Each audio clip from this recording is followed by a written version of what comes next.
नमस्कार मित्रांनो, घरोघरी मातीच्या चुली या मालिकेच्या आजच्या भागात आपण पाहणार आहोत. न्यूज बघून घरच्या सगळ्यांना कळतं की एक अपघात झाला आहे आणि त्यात 200 जण मृत्युमुखी पडले आहेत.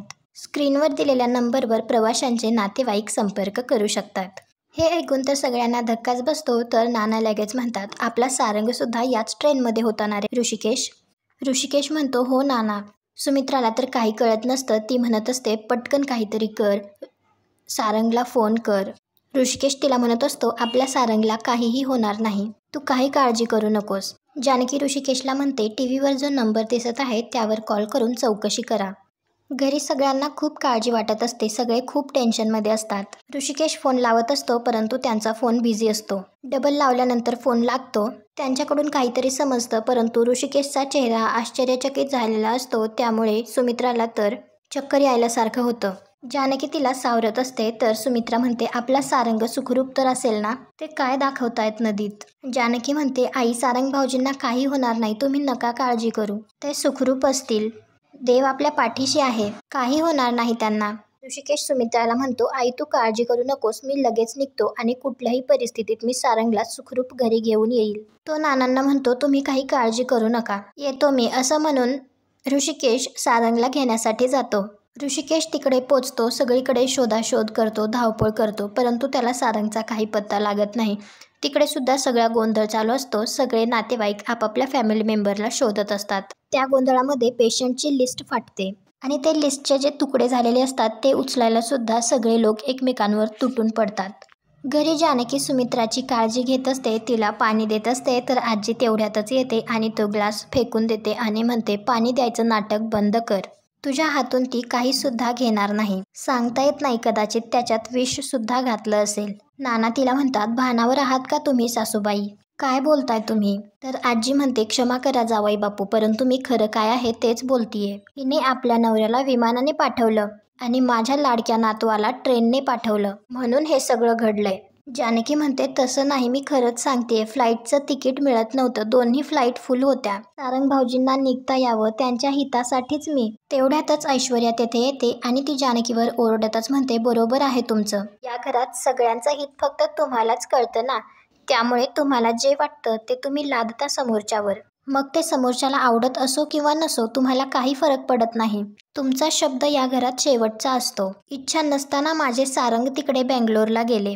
ते नको नको म्हणत होते, तरीही तुम्ही त्यांना पाठवलंत. फ्लाईटचं तिकीट नसताना ट्रेनचं तिकीट काढून तुम्ही त्यांना पाठवलंत. आता ते जर परत नाही आले तर त्याला फक्त तुम्ही जबाबदार आहात.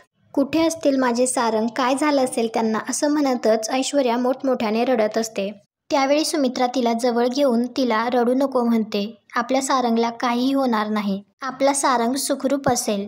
त्यावेळी जानकी सुद्धा त्यांच्या जवळ जाऊन त्यांना समजावण्याचा प्रयत्न करत असते. तर सुमित्रा जानकीवरच ओरडते आणि तिला म्हणते, मी आहे हिच्याजवळ, तू पटकन ऋषिकेशला फोन करून विचार काय झालं सारंगचं. जानकी म्हणते, मी आत्ताच फोन केला होता यांना. तर सुमित्रा परत तिच्यावर ओरडते आणि तिला म्हणते, मग परत फोन कर ना. सुमित्रा जानकीवर ओरडतीये हे पाहून ऐश्वर्याला खूप बरं वाटत असतं.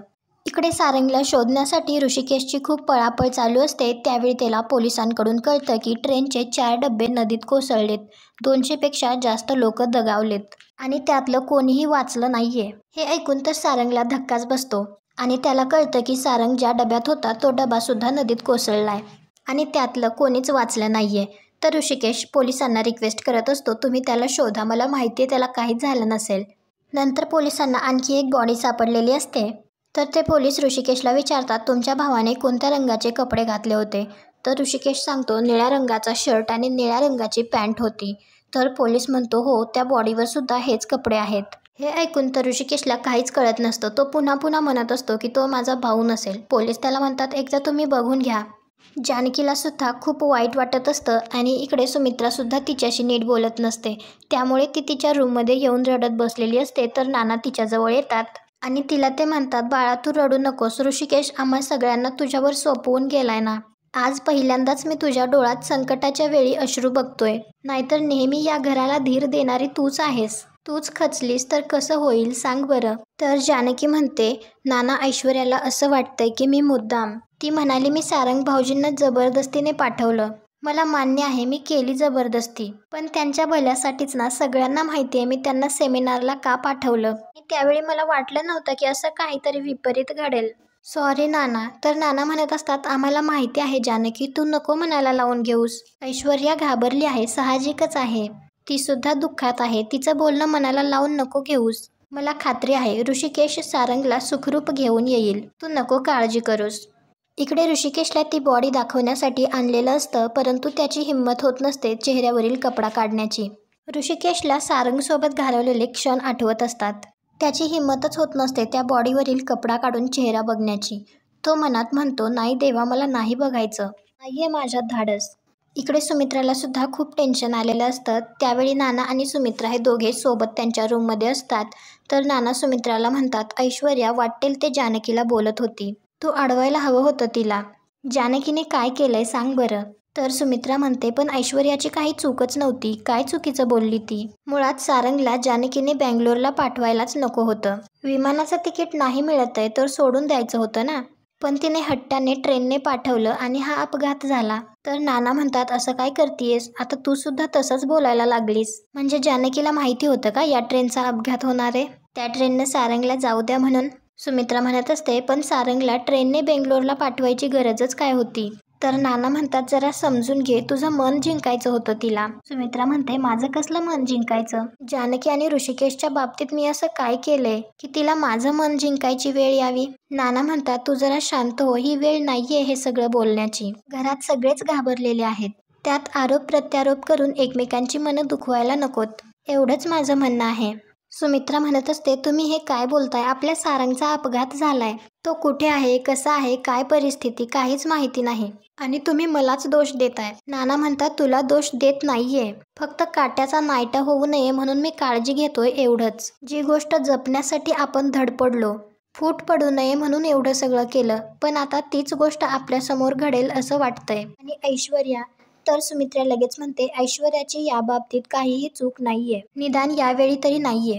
तुम्ही जरा तिला समजून घ्या ना. तिचं नवीन लग्न झालंय, त्यात तिच्या नवऱ्याचा एवढा मोठा ॲक्सिडेंट झालाय. मान्य आहे मला पूर्वी ऐश्वर्या चुकली असेल, पण यावेळी तिची काहीही चूक नाहीये. इकडे ऐश्वर्याने रडापडीचं जे काही नाटक केलेलं असतं ना, ते ती तिच्या डॅडाला सांगत असते आणि म्हणत असते, यामुळे माझं इतकं डोकं दुखतंय ना, तुम्हाला काय सांगू, घरात काय डेंजरस माहोल झालाय. तर सयाजीराव म्हणतात, काय सांगतीयस, बरंच झालं की एक करायला गेलीस आणि दुसरंच झालं, एकावर एक गिफ्ट फ्री. तर ऐश्वर्या म्हणते, आणि या सगळ्याचं खापर जानकीवर फुटलंय, काय मजा येतीये ना.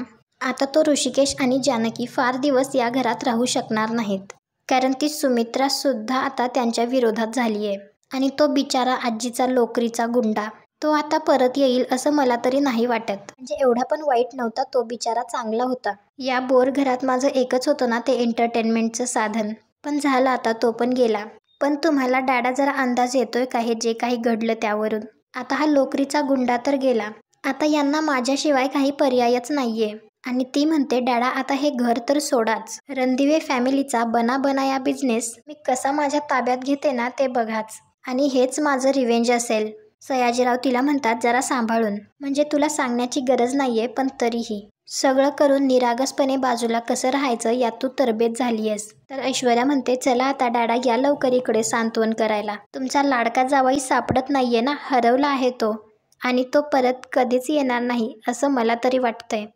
तर सयाजीराव म्हणतो, लागलीच येतो, त्या नाण्याचं सांत्वन बी करतो असं म्हणतच ते मोठमोठ्याने हसत असतात आणि ते दोघे फोन ठेवून देतात. इकडे ऋषिकेशने अजूनही तो कपडा काढून चेहरा पाहिलेला नसतो. तो हिंमत करून चेहरा पाहतो आणि त्याला धक्काच बसतो. आजचा भाग इथेच संपतो. पुढील भागात आपल्याला पाहायला मिळणार आहे, जानकी ऋषिकेशला फोन करून विचारते, सारंग भाऊजी सापडले का.